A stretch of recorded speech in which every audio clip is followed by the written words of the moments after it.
हाम्रो वैदिक सनातन परम्परा अनुसार स्वस्ति वाचन गर्छौँ। म स्वस्ति वाचनको लागि पहिला लामा गुरुज्यूहरूलाई सबैजनालाई उभिदिनु हुन र लामा गुरुहरूलाई म हाम्रो आजको प्रमुख अतिथि खेम्पो गिर्मे छुल्टिम जो नेपाल बौद्ध महासङ्घको संस्थापक अध्यक्ष पनि हुनुहुन्छ, उहाँलाई म अनुरोध गरेँ।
हरि ओम स्वस्ति न इंद्रो वृद्धश्रवाः स्वस्ति नः पूषा विश्ववेदाः स्वस्ति नस्तार्क्ष्यो अरिष्टनेमिः स्वस्ति नो बृहस्पतिर्दधातु भद्रं कर्णेभिः शृणुयाम देवाः भद्रं पश्येमाक्षभिर्यजत्राः स्थिरैरङ्गैस्तुष्टुवागुं सस्तनोभिर्यसेमहि देवहितं जरायुः।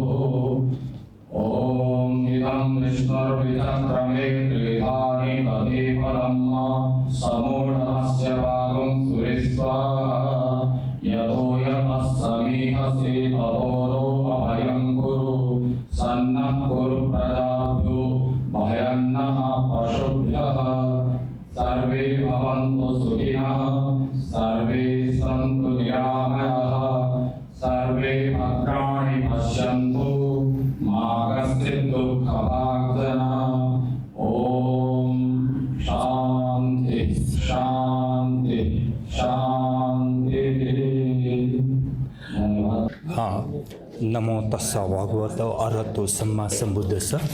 उहाँ भगवान अरहत सम्यक सम्बुद्धलाई नमस्कार। अनि यहाँ उपस्थित सबै गुरुजन र अग्रजहरूलाई पनि नमस्कार। म अघि पनि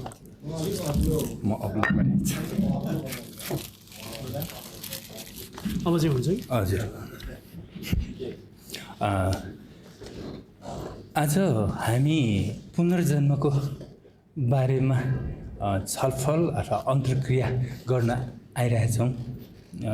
वास्तवमै भन्ने हो भने बौद्ध धर्ममा अथवा अरू धर्ममा पनि त्यसको गुड कुराहरू एकदम मूल निचोड कुरा भनेकै पुनर्जन्ममै कुरा हो। हामी पुनर्जन्मलाई इग्नोर गरेर पुनर्जन्म भनेको छैन, यो वाहियात कुरा हो भनेर हिँड्नु भनेको बुद्ध धर्म अथवा धर्मको कुरै नगर्नु हो। त्यो विषयमा हामी कुरा गर्न आइरहेका छौँ। र यो फेरि भगवान् बुद्ध आफैले पनि के भन्नुभएको थियो भन्दाखेरि यो चिन्तन अति गहन चिन्तन गरेर पनि अचिन्तनीय भनेर भन्नुभएको विषय हो। त्यस्तोमा हामी कुरा गरिरहेका छौँ। यदि कुरा नगर्ने हो भने, त्यसमा चिन्तन नगर्ने हो भने हामी धर्मको अभ्यासबाट, हाम्रो उद्देश्यबाट निकै पर नै धर्मको सेरोफेरोमै नजाने, नपुग्ने अवस्थाको छौँ। त्यसकारण आज हामी यसमा छलफल गर्न आइरहेका छौँ। धेरै खुसी लागेको छ। यो आजको यो प्रस्तुतिको लागि मैले चाहिँ यो अफह्यान्ड नै बोल्छु भनेर सोचिरहेको थिएँ। सोच्दै चाहिँ नि होइन पोइन्ट लेख्नुलाई भनेर पोइन्ट लेखेको थिएँ। पोइन्टलाई पनि अलिकति शब्दहरू थप्दा चाहिँ एक खालको आर्टिकल नै बन्न खोज्यो। अनि यसो बिचारा पछि कलेक्सन गर्ने भन्नुभएको थियो। पछिको लागि त झन् काम लाग्यो नि, झनै राम्रो भयो भनेर आएँ। अनि यस आफूलाई चाहिँ नि सहजको लागि पनि यो अलिकति आर्टिकलकै रूपमा ल्याएँ। त्यसमा कहीँ अलिकति यसमा वाचन नै गर्छु, कहीँ अफह्यान्ड नै बोल्छु। त्यसो गरेर हामी अगाडि बढौँला। यो अनि थेरवादमा बौद्ध परम्परा अनुसारको पुनर्जन्मको अवधारणा भनेर भन्यौँ। हामीले यसो हेर्दाखेरि यो थेरवादमा बेग्लै अवधारणा होला र महायानमा बेग्लै अवधारणा होला जस्तो लाग्छ। तर त्यस्तो होइन। मैले महायानसँग रिलेटेडको कुराहरू बुझ्दाखेरि, पढ्दाखेरि, यसले कुराकानी गर्दाखेरि खासै फरक त पाइनँ यो थेरवादको र महायानमा। तर पनि फरक नभएकै पनि होइन, ठुलो फरक पनि छ, फरक नभएको अवस्था पनि छ। अब त्यो हाम्रो परम्परा अनुसार अलिअलि तलमाथि हुने त भइहाल्यो। त्यही अनुसार के कति तलमाथि छन् भन्ने कुरामा हामी कुरा गर्छौँ। र म अहिले अलिक सुरु गरिहालेँ है।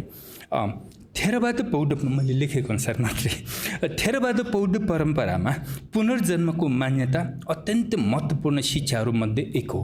हामीसँग त शिक्षा त धेरै छ, तर अत्यन्त महत्त्वपूर्ण पक्षमा चाहिँ यो पुनर्जन्मको चिन्तन हो। कोही पुनर्जन्मको कुराले अन्धविश्वास मान्छन्। हामी धेरै फेस गर्छौँ नि, पुनर्जन्मको कुरा आयो कि खुम्च्याइहाल्नेहरू पनि थुप्रै पाइन्छ। बुद्धले यस्तो पुनर्जन्म पूर्वजन्मको कुरै गर्न तिमीहरू मात्रै गर्ने हो भनिदिइहाल्ने हुन्छ। अनि उनीहरूसँग कसरी डिल गर्ने भने नमस्कार गरेर सकाइदिने मात्रै नहो होइन। पुनर्जन्म हुँदैन छैन भने उनीहरू त्यस्तो खालको जीवन दृष्टि राख्छन्। उनीहरूको भने जस्तो पुनर्जन्म नहुँदो हो त, पुनर्जन्म भन्ने कुरा नहुँदो हो त यहाँ दुःख भन्ने कुरै पनि हुँदैन थियो नि। पुनर्जन्म नहुने हो भने दुःख भन्ने पनि हुँदैन थियो। पुनर्जन्म हुने भएर यहाँ दुःख भएको हो नि। बुद्धले 4 आर्य सत्यमा दुःख सत्य भन्नुको कारण नै पुनर्जन्म भएर हो नि होइन भने। र दुःखको अन्त्य गर्न प्रेरणा नै गर्नु पर्दैन थियो नि। र चारवाक लगायतकाहरूले भने जस्तो ऋण खाएर होइन ऋण नतिरिकन भागे पनि हुन्थ्यो, किनभने पुनर्जन्म नै हुँदैन। त्यस्तै अर्को श्लोक चाहिँ पितुवा भन्ने त चाहिँ पिउ जतिसुकै पिएर रक्सी पिएर थल फेरि उठेर फेरि पिउ, त्यसो गरे पनि हुन्छ नि होइन। किन भन्दाखेरि कर्म फल नै हुँदैन। जति खाएर पापै गरे पनि अहिले हामी जुन पाप गर्छौँ त्यो खाएर पनि जतिसुकै जेसुकै गरे पनि त्यसको फलै हुँदैन भन्नेहरू पनि छन् नि। त्यस्तो दार्शनिक दृष्टिकोणहरू पनि छन् भन्न खोजेको।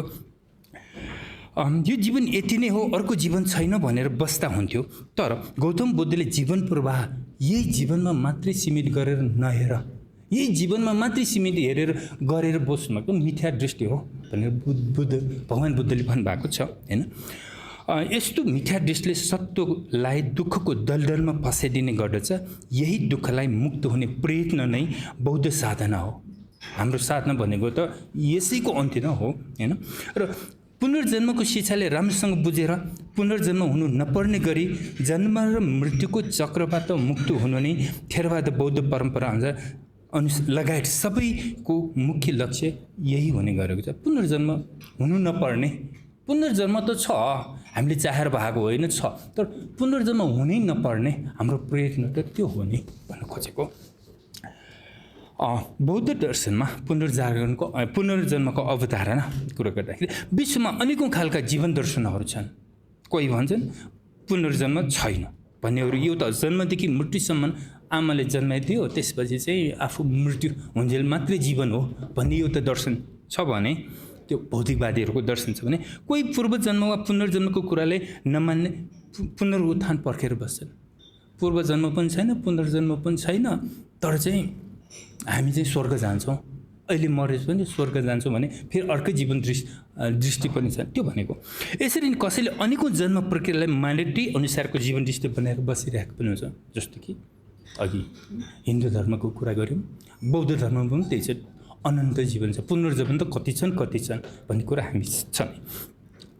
पुनर्जन्मको निर्धारक मान्यताका सम्बन्धमा झन् मत भिन्नता पाइन्छ। यो पुनर्जन्मको सम्बन्धमा थोर मान्यताहरू फरक हुनु त स्वाभाविक हो हैन, तर त्यसमा हामी बौद्धहरूमै पनि के गर्दा पुनर्जन्म हुन्छ, कसले गर्छ, कसरी पूर्ण नहुन सक्छ भन्ने जुन कुराहरू मानेर त्यो त फरक हुन्छ। जस्तो कि थेरवाद बौद्ध परम्परा अनुसार अलिकति फरक छ भने महायानमा अलिकति फरक छ, हुनु त स्वाभाविक। अब हुनसक्छ थेरवादभित्रै पनि गुरुहरू बिचमा चाहिँ आफ्नो मान्यता हुन सक्छन्, अलि फरक त भएर, तर यहाँ हामी आज छलफल जुन गर्न आइरहेछौँ त्यसमा धेरै जसो महायानभित्रले मान्ने पुनर्जन्म सम्बन्धी कुरा र थेरवादमा मान्ने कुरा चाहिँ उस्तै नै लाग्छ। हामी नामको आधारमा फरकै होला कि भन्ने जस्तो मात्रै लागिरहेको हो।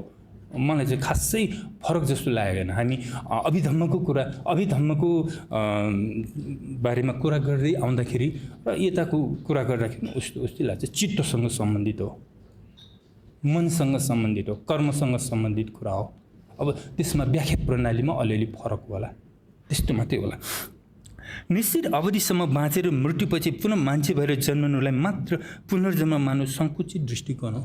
कतिपयलाई कस्तो लाग्छ भने पुनर्जन्मको कुरा गरेर हामी मान्छे मरिसकेपछि मान्छे भएर आउने जन्मलाई मात्रै पुनर्जन्म भन्ने बुझाइरहेको पाइन्छ, तर त्यस्तो त होइन। हामीलाई थाहा छ मान्छे भएर जन्मेर मृत्युपछि मान्छे भएर आउन त साह्रै गाह्रो काम हो नि हैन। मानव जीवन दुर्लभ जीवन हो भनिन्छ। हामी मृत्यु भएपछि आफ्नो कर्म अनुसार कहाँ अल्झिन्छौँ, कहाँ पुग्छौँ त्यो गरेर बल्ल हामी बोधिचर्य अवतारमा भनेअनुसार हुन्छ नि, एउटा महासागरमा एउटा पाङ्ग्रा एउटा राखिरहेको हुन्छ, त्यहाँ त्यो भने जस्तै त्यो चाहिँ अन्धो व्हेल माछाले टप्रक्क आउँदाखेरि दुर्लभ भने। अब त्यस्तो हुँदै भने थेरवादमा अथवा यी त महायानमा चाहिँ के छ भने मान्छे नै मृत्युपछि तुरुन्तै मान्छे नै भएर पनि आउन सक्छ। जस्तो कि हाम्रा तुल्कुहरू हाम्रो हुन्छन् नि, त्यो कतिखेर यो मान्यता चाहिँ थेरवादमा पनि छ। तर कस्तो हुन्छन् र भन्दाखेरि धेरै राम्रो पुण्य गरेको, धेरै पुण्य गरेकोले मात्रै मान्छेबाट अर्को जन्ममा मान्छे भएर जन्मिन सक्छ। र उहाँ थेरवादमा पनि कस्तो त्यसरी जन्मिँदाखेरि पनि उसलाई पूर्व जन्मको सम्झना आउन सक्छ भने थेरवादमा पनि यो मान्यता छ। जस्तै यता महायानमा त अब व्यापक रूपमै भएको मान्यता भइहाल्यो, थेरवादमा पनि यो मान्यता पाइन्छ।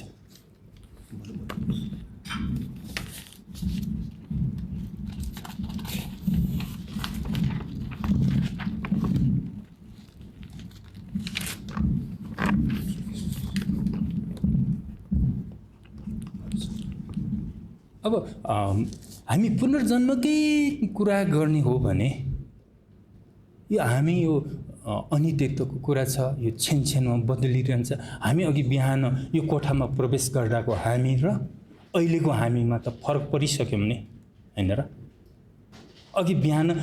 अघिको समय हामी जो छौँ अघिकै अहिले होइनौँ नि भने त्यो पनि त एक खालको पुनर्जन्म नै हो नि। यो चित्त प्रवाह सबै कुराको परिवर्तनशील भइरहेकोमा जसरी अघि हामी 9 बजेतिर कोठामा प्रवेश गर्दाको हामी र अहिले यतिखेर बोलिरहँदाखेरि सुनिरहँदाको हामी फरक परिसक्यौँ। हामी त्यो यो बिचमा हामी कति पुनर्जन्म भइसकेको अवस्था हो। अघिको बिहानको हामी र अहिलेको हामीमै पुनर्जन्म भइसकेको अवस्था।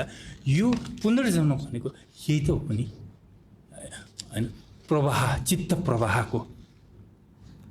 प्रवाहको मध्ये एउटा कडी भने जस्तै सानो कडी, अघि बिहानको अहिलेको मात्रै भन्यो, त्यो प्रवाह नै गएर हामी चित्त प्रतिसन्धि अथवा चित्तच्युतिको कुरा हो।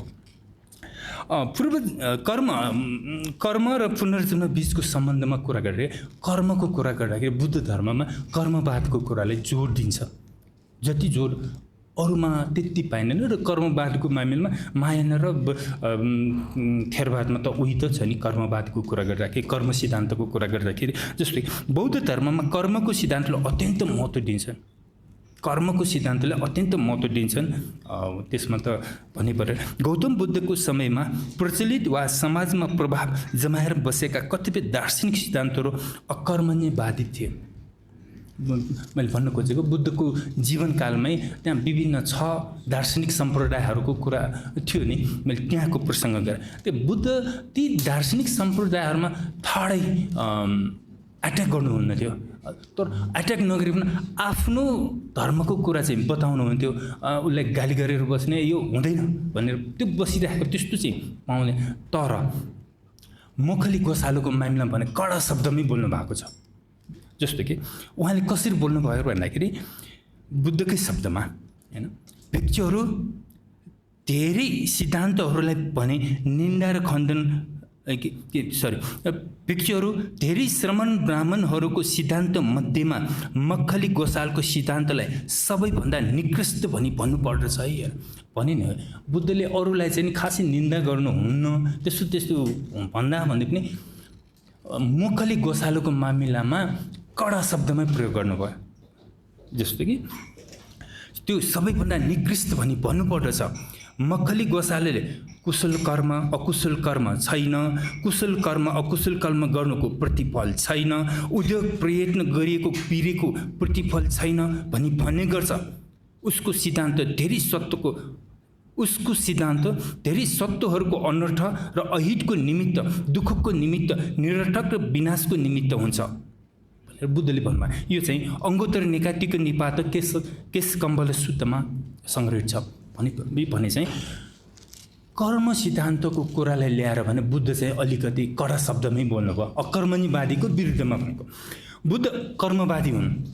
बुद्धका अनुसार धेरै आजीवक परिव्राजकहरू मध्येमा कर्मवादलाई विश्वास गर्ने परिव्राजकले मात्र डेभलपतिर जान पाइन्छ भनेर बुद्धले भन्नुभएको छ हैन। अरूको मान्नमा पनि यो चाहिँ मध्यम निकाय तेविजवत्स गोत सूत्रमा पाइन्छ। त्यस्तै मखली गोसाले अकर्मण्यवादी भएकोले बुद्धले त्यसरी निन्दा गरेको बुझ्न कठिनाइ छैन। अब कर्मवादीको महत्त्वलाई दर्शाउँदै बुद्ध भन्नुहुन्छ भिक्षुहरू अघि तीर्थङ्कर भइसकेका अग्नि परिचर्या गर्ने ऋषिहरूलाई परिवास नदिकन नै पनि भनेपछि यो भन्नुहुन्छ कर्मवादीहरू भनेको बौद्ध धर्म नभए अरू धर्म सम्प्रदायको भए पनि कर्मवादमा विश्वास गर्ने, त्यसमा त्यो अनुसार लाग्ने भनेको उनीहरूलाई भिक्षु बन्न कस्तो थियो भन्दाखेरि त्यो बेला अरू सम्प्रदायबाट आउँदाखेरि उसलाई ट्रायलमा राखिदिने, एकै बाजी भिक्षु नबनाउने त्यो हुन्थ्यो।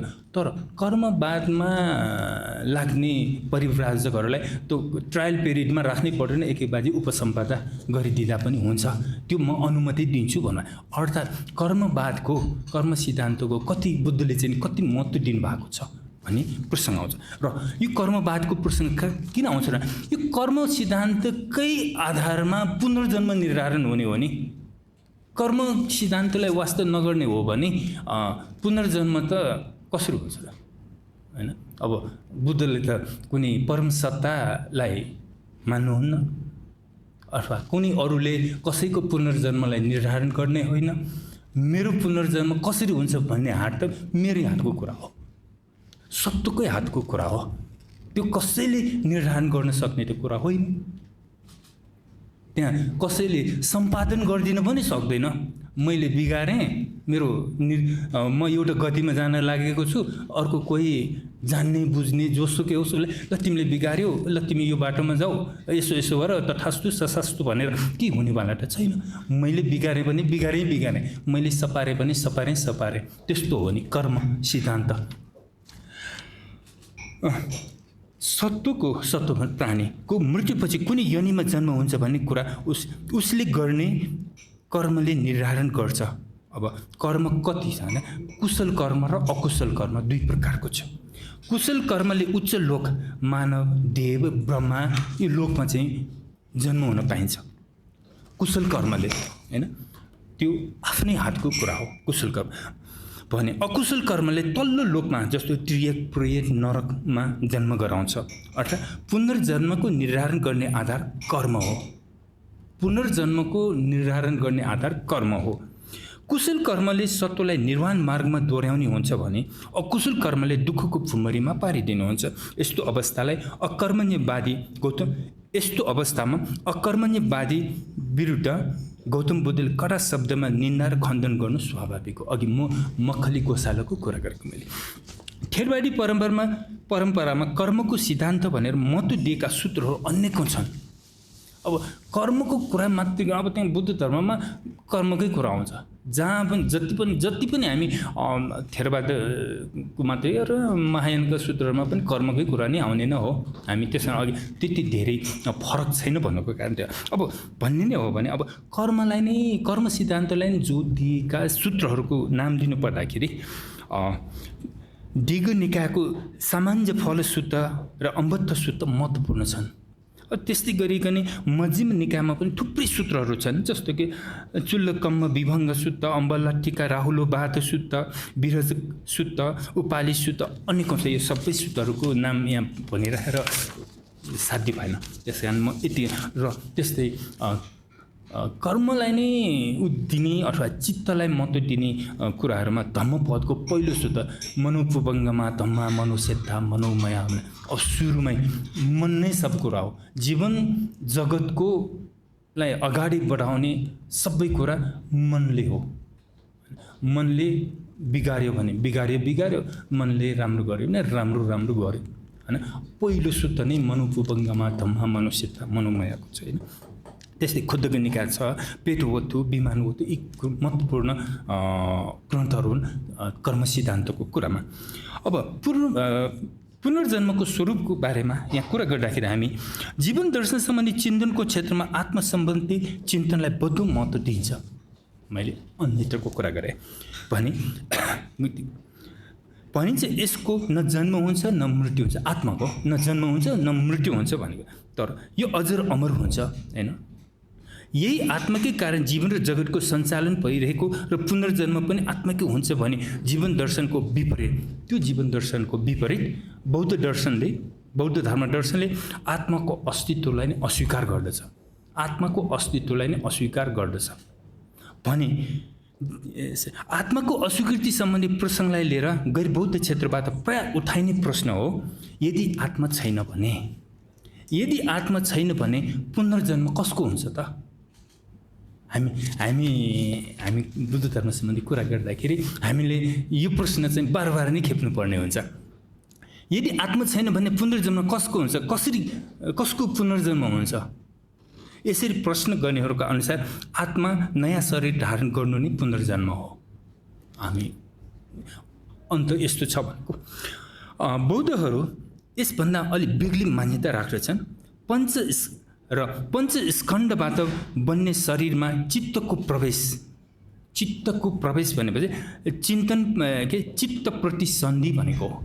हामी बौद्धहरूको लागि नर्मल्ली शब्द हुन्छ। यो थेरवाद होस् या महायान, यो खासै नौलो कुरा होइन। यो चाहिँ जीवनको जन्म हुन्छ र चित्त च्युति मृत्यु हो।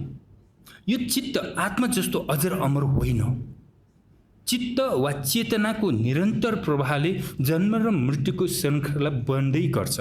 एउटा जीवन अन्त्य भएपछि त्यो जीवन पर सञ्चित कर्मशक्तिको कारण अर्को जीवनको प्रारम्भ हुन्छ। यसले चेतनाको प्रवाह वा प्रकृति समुत्पादको कार्य कारण सम्बन्धबाट व्याख्या गरिन्छ। यही पुनर्जन्म हो र अन्ततः चित्तको क्षय भएपछि निर्वाण लाभ हुन्छ। निर्वाणको तात्पर्य पुनर्जन्मको अन्त्य हो। पुनर्जन्मको श्रृङ्खलाको अन्त्य नै निर्वाण हो। चित्तच्युति हुनु भनेको मृत्यु हो। मृत्युको लगत्तै चित्त प्रतिसन्ध भइहाल्छ। यो थेरवादी परम्पराको मान्यता हो। थेरवादीको परम्परामा र महायानमा फरक यहीँनिर छ कि थेरवादी परम्पराले चित्तच्युति भएको लगत्तै त्यहाँ प्रतिसन्धि भइहाल्छ। यो अन्तराभव भन्ने छैन। हामी यता महायानमा अन्तराभवको कुरा गर्छौँ, त्यहाँ चाहिँ अन्तराभवको कुरै छैन। अब जस्तो यहाँनिर एउटा उदाहरणको रूपमा दिनु पर्दाखेरि हाम्रो यो जुका हुन्छ नि, जुका हिँड्दाखेरि एउटा खुट्टाले अब भनेको एउटा छेउबाट अर्को छेउमा जाँदाखेरि त्यहाँ टेक्नु र त्यहाँ छाड्नु सँगसँगै हुन्छ उसको भने चाहिँ यो चित्त च्युति भनेपछि चित्त शरीरबाट चित्त चाहिँ सक्यो कि निस्क्यो कि मृत्यु भयो। त्यो मृत्यु भएको लगत्तै तत्क्षण नै अर्कोमा प्रतिसन्धि भइहाल्छ भन्ने चाहिँ थेरवादको मान्यता हो। तर यता मायाले त्यो मान्दैन, अन्तराभव छ। यो अन्तराभव भएर त्यसलाई चाहिँ निर्देशन गरेर सिकाएर उसलाई सुगतिमा लान सकिन्छ भन्ने छ। त्यो कुरा चाहिँ थेरवादमा छैन। हाम्रो पुनर्जन्म अथवा यो कुरामा फरक महायानतिरको र थेरवादको फरक भने यति मुख्य फरक भनेको यति नै हो। यो माया अरू त उस्तै लाग्छ मलाई चाहिँ है। चित्तच्युति र प्रतिसन्धि बिचको एउटा अन्तरालको मान्यता महायानी बौद्ध परम्परामा छ, जसलाई अन्तराभव वा बार्डो भनिन्छ। अन्तराभवलाई नमान्नु थेरवाद बौद्ध परम्पराको एउटा अब के भने विशेषता भनौँ अथवा उसको पहिचान भनौँ, उसको मान्यता भनौँ, त्यस्तो छ। यो हामीले अन्तराभव यो पुनर्जन्मको मामिलामा कुरा गरिराखेर यो कुराले चाहिँ ध्यानमा राख्नै पर्छ। कतिपय अवस्थामा यही कुराले ध्यानमा राख्न नसक्दाखेरि अलि तसल पनि अलि त्यो पनि द्वन्द्व पनि स्थिति भइरहेको हुन्छ हैन। पुनर्जन्म हुने लोकहरूको अवस्थाको कुरा गरौँ न। अब अघि आफ्नै मान्यताहरू त आफ्नै हुन्छ। लोकहरू 31 लोकहरूको संक्षिप्त परे। अब हामी मान्छे मात्र होइन, अरू प्राणीहरू सबै मृत्युपछि कहाँ जान्छन् भन्दाखेरि त्यो 31वटा लोकहरूको संक्षिप्त रूपमा म अलिकति बताउन चाहेँ। हामी ती 31वटा लोकमा चाहिँ रूपमा लिइरहेका हुन्छौँ। मरिसकेपछि हामी पुनर्जन्म कहाँ हुन्छ? कोही देवता भएर पनि पुनर्जन्म लिन सक्छ, कोही ब्रह्मा भएर पनि पुनर्जन्म लिन सक्छ, कोही पशु पन्छी। अघि भने जस्तै मान्छे मरिसकेपछि मान्छे नै भएर जन्मिनु मात्रै पुनर्जन्म होइन, मान्छे भएर मरिसकेपछि पशु भएर जन्मिनु पनि पुनर्जन्म हो। अथवा आफ्नो पुण्य बलले चाहिँ नि म ब्रह्मा नै भएँ भनेपछि त्यो पुनर्जन्म नै हो। र ब्रह्मा चाहिँ फेरि त्यहाँबाट च्युति भएर चाहिँ नि पशु भएर पनि आउन सक्छ, त्यो पनि पुनर्जन्म नै हो।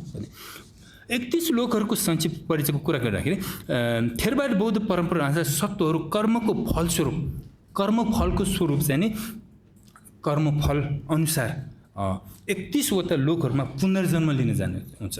यी लोकहरूलाई मुख्यतः 3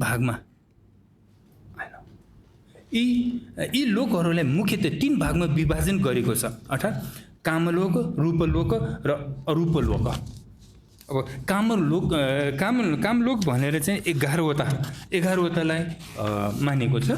कामलोकमा इच्छा सम्बन्धी सुख दुःख रहने भएकाले यसले इच्छामूलक लोक भनिन्छ। यसमा पनि 4 दुःखमय तल्लो लोक र 7 सुखमय लोक भनेर छुट्याएको छ।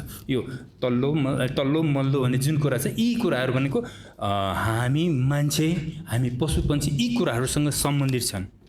के भएको मेरो कारणले छ। त्यस्तै गरिकन रूपलोक भन्ने हुन्छ। रूपलोकमा 16वटा लोक हुँदो रहेछ हैन। रूपलोकमा ध्यान अभ्यासद्वारा पुगिन्छ। यो रूपलोकमा को पुगिन्छ अरे भन्दाखेरि ध्यानीहरू।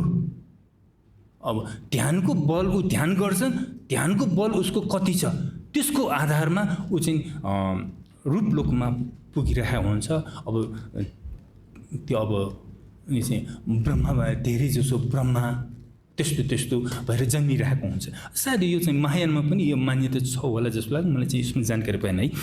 यस लोकमा जन्मेका प्राणीहरूले सूक्ष्म शरीर पाउँछन् र वासनाहरू अत्यन्तै न्यून हुन्छन्। यसलाई ब्रह्मलोक पनि भनिन्छ।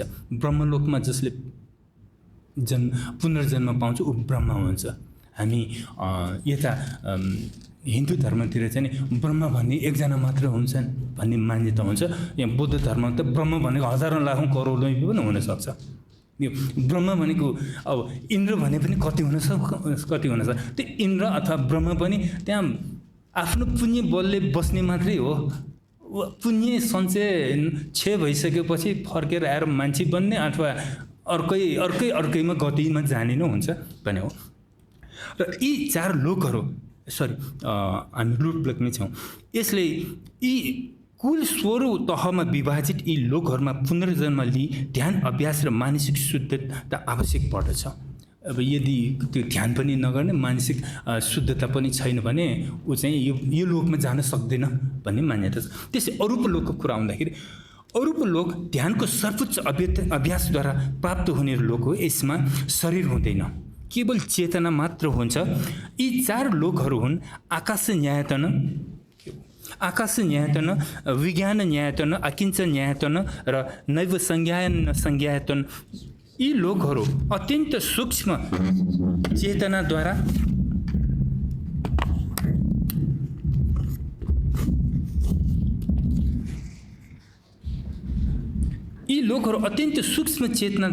चेतनात्मक अवस्थाहरू हुन् जहाँ साधारण भौतिक र आकृतिहरू पुण्यतया अनुपस्थित हुन्छन्। यसरी थेरवाद बौद्ध परम्परा अनुसार प्राणीहरूको सञ्चित कर्मको आधारमा 31 लोकहरूमा पुनर्जन्म लिँदै संसार चक्रमा घुमिरहन्छन्। जबसम्म निर्वाण प्राप्त हुँदैन यो पुनर्जन्मको चक्र निरन्तर चलिरहेको हुन्छ। यो आफ्नै हातमा हुन्छ। निर्वाण र पुनर्जन्मको अन्त्यको बारेमा कुरा गर्दाखेरि निर्वाणको परिभाषामा जाँदाखेरि बौद्ध जगतमा अत्यन्त प्यारो शब्द हो निर्वाण। हामी बौद्ध जगतमा निर्वाण शब्द नै हामीलाई सबैभन्दा प्यारो शब्द त निर्वाण हो। निर्वाण प्राप्त गर्नु न हो, हामी यति साधना गरेर यति अध्ययन गरेर यति चलेर कोरा गरेर बसिराख्नुको अन्तत हाम्रो उद्देश्य भनेको निर्वाण नै हो। शब्द हिनयान र महायान तथा यी दुवै यान अन्तर्गत सबै निकायहरूको प्रमुख रूपमा महत्त्व दिने गरेको पाइन्छ। श्रावक यानी बौद्धहरूले भने गरेको श्रावक बोधिलाई अरहत पनि भनिन्छ भने वास्तवमा त्यो निर्वाण नै हो। प्रत्येक बुद्धहरूले प्राप्त गर्ने बुद्धत्व पनि निर्वाण नै हो। श्रावक बुद्ध र प्रत्येक बुद्धले निर्वाण लाभ गर्ने भए पनि ती सम्मा सम्बुद्ध होइनन्। बोधिसत्वयान वा महायानको अभ्यास गरी बोधिचर्या गर्दै निर्दिष्ट पारमीहरू पुरा गरेर निर्वाण लाभ गर्नेहरू सम्मा सम्बुद्ध हुन्। यिनै सम्मा सम्बुद्ध सम्यक सम्बुद्ध भनेको मैले पाली शब्द प्रयोग गर्न पुगेछु। तिनैवटा यानमा निर्वाणको कुरा आउने र यो नै बौद्ध धर्मको प्रमुखतम लक्ष्य भएको हुँदा निर्वाण भनेकै के हो भन्ने विषयमा चर्चा हुनु स्वाभाविक हो। संक्षिप्त रूपमा भन्नुपर्दा पुनर्जन्म हुनु नपर्नु अवस्था नै निर्वाण हो। कर्म संस्कारको निर्माण तृष्णाले गर्दछ। तृष्णाले गर्दा निर्माण हुने कर्म संस्कारहरू हुन्जेल सत्वलाई भवशङ्करमा रुमलिरहेको हुन्छ। तर तृष्णा क्षय गरिसकेपछि उसले अरहत्व लाभ गर्दछ जसलाई निर्वाण पनि भनिन्छ। यो भनेको पुनर्जन्म लिनुपर्ने अवस्था कुनै पनि कारण बाँकी रहन्न। यस अवस्थामा पुनर्जन्म हुँदैन। थेरवादको अन्तिम लक्ष्यको कुरा गर्दाखेरि थेरवादको मात्रै नभएर सबै बौद्धहरूको अन्तिम लक्ष्य भनेको निर्वाण हो। महायानी बौद्धहरूको अन्तिम लक्ष्य सम्मा सम्बुद्ध हुने भने जस्तै थेरवादी बौद्धहरूको अन्तिम लक्ष्य पनि अरहत्व लाभ गर्ने भन्ने गरिए पनि अन्ततः यो निर्वाण नै हो। निर्दिष्ट साधनाबाट तृष्णा क्षय गरी जन्म र मृत्युको दुष्चक्रबाट मुक्त हुनलाई अरहत भनिन्छ। महायानी बौद्धहरू अरूको पनि मुक्तिमा सहायक हौँ भन्ने आदर्श बोक्दछन्। के भएको फेरि भने थेरवादमा यो आदर्शको अभाव देखिन्छ। मैले थेरवाद र महायानको कुरा गरेँ।